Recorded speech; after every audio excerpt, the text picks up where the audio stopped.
Proverbs 13:1. A wise son heareth his father's instructions, but a scorner heareth not rebuke. Right?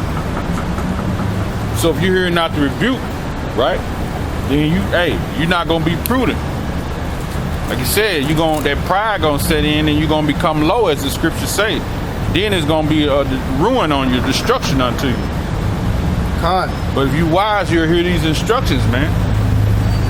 You follow the lead of your priests and your leaders. You know? This is Sirach 89. It says, miss not the discourse of the elders, for they also learned of their fathers. They also learn of their fathers. Who you think Elder Tahar learned from? He learned from Yaiqua, Masha, and Arya. And who do they learn from? They learn from Abba. They had me and teacher. They had me and teacher, man. You know? It says, and of them thou shalt learn understanding, and to give answers as need requireth. So you'll learn this understanding. You'll learn the breakdowns, man. As need required. You know? Give me Proverbs 14:8.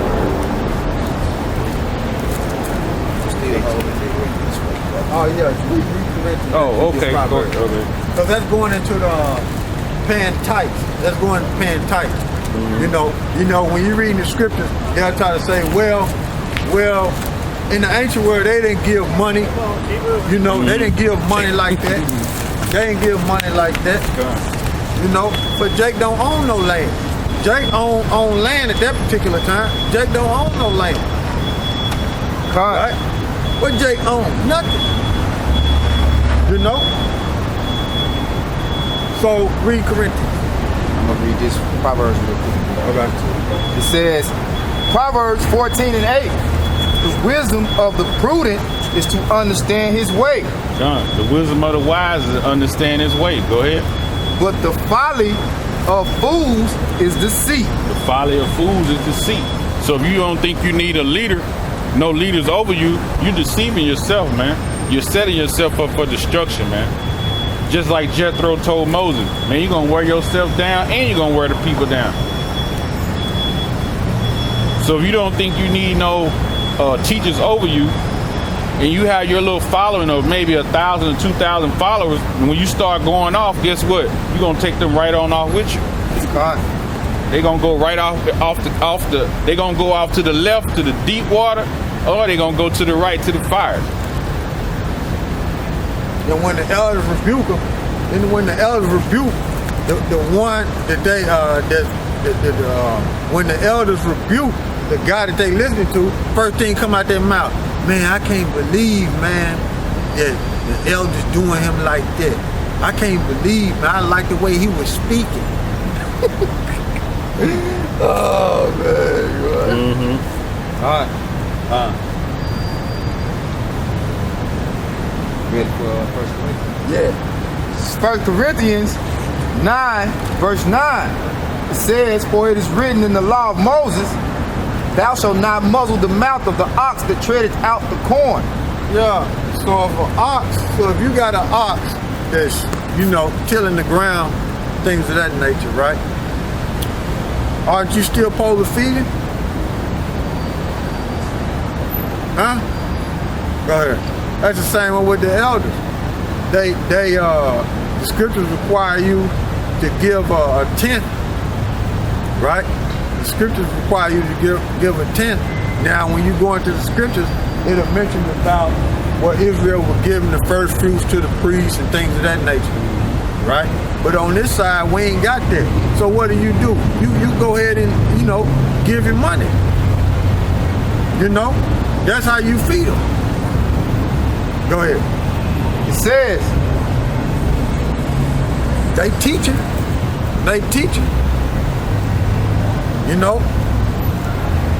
They plowing, they laying seed. Go ahead.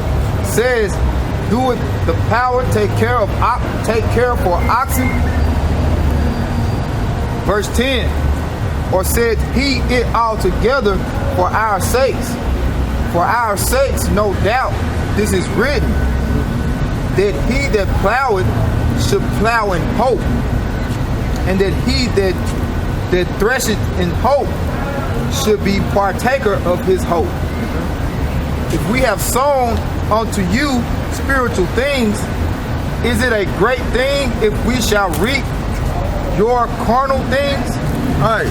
So the elders breaking down to you scriptures, right? Boom, boom, boom. Giving you breakdown, giving you counsel. Hey, shall not you receive money? Shall not they receive money? Because this Federal Reserve note, that's carnal. Matter of fact, look up that word carnal. Yeah. It's in the scriptures, man. So Paul going off, I guess. One in Corinthians. Yeah, Paul, so Paul going off, I guess. Oh yeah. First Corinthians 9 is carnalism. 11. I got it. Carnal things. Greek 45:59. The Greek word is sarkikos. Strong's definition, pertaining to the flesh, that is, by extension, bodily, temporal, or by implication, animal, unregenerated, carnal, fleshly. Blue letter says fleshly, carnal. A, having the nature of flesh, i.e., under the control of the animal appetite. 1, governed by a mere human nature, not by the spirit of Yahweh. So, is that money governed by human nature? It's governed by Esau. Esau controls their money. Okay? Is that money temporal? Yeah. Matter of fact, look at the word temporal. Well, I'll make sure. I don't be going on. After you get all them definitions. It says having its seat in an animal nature or aroused by animal nature, human, to include idea of depravity pertaining to the flesh. Okay, we got them all out of there. Yeah. So, like I was saying, even though they're dealing with animals and fleshly things, but Esau controls the money. Like I was saying, Israel don't have land. Israel don't have own cattle and things of that nature. Okay? So in this day and time, that's what you give, tithes, man. That's what you give, man. This is etymology online for the word temple, that it says worldly. Worldly. Ain't that money worldly? Yes. Go ahead. Secular. Also terrestrial, earthly. It says temporary, lasting only for a time. This money system can only last for a time.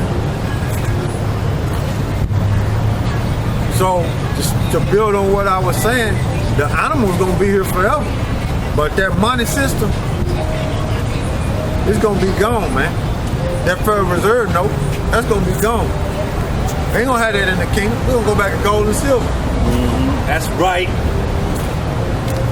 Real money. Real money. Go ahead. It says from Old French, temporal, earthly, and directly from Latin temporalis, of time denoting time, but for a time, temporary. All right. There you go. That's all I wanted out of that. God. You know the script? You know that script? Yeah. Let's just go on. Yeah, we stopped at carnal things. Stopped at. Yeah, that's it right there. That's key. This is Sirach 35:8. Give to the Lord Yahweh Hashem Yahushua his honor with a good eye, and diminish not the first fruit of thine hand. In all thy gifts show a cheerful countenance, and dedicate thy tithes with gladness. Give unto the Most High according to he has enriched thee, and as thou hast given, give with a cheerful eye. Yeah. For the Lord recompense and will give thee 7 times as much. So, That's plain. hey, if you do it with, glad and cheer, the 7 times as much, he really not saying he gonna give you, if you get $20, he gonna give you 140 back. He might, but he gonna give you 7 times that much, meaning what? He gonna give you that more of knowledge, understanding, and wisdom, man. That's what he gonna give you, man. Right? Hey, he gonna look out for you, man. Yeah. He gonna look out for you.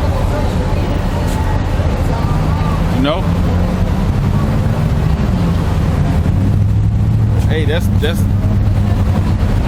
through the Spirit, man. That was the main thing. Hey, I guess the Spirit wanted us to get on that. Hey, that's what it is, man. You gotta respect your teachers, man. Give me Hebrews 5 and 12. God. You gotta respect your teachers, man.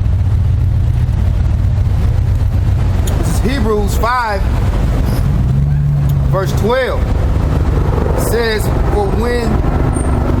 for the time ye ought to be teachers, you have need that one teach you again. You gonna be a teacher, right? You need that one teach you again. Right? Go ahead. It says, ye have need that one teach you again, which be the first principles of the oracles of the power, and are become such as have need of milk and not of strong meat. So you gotta learn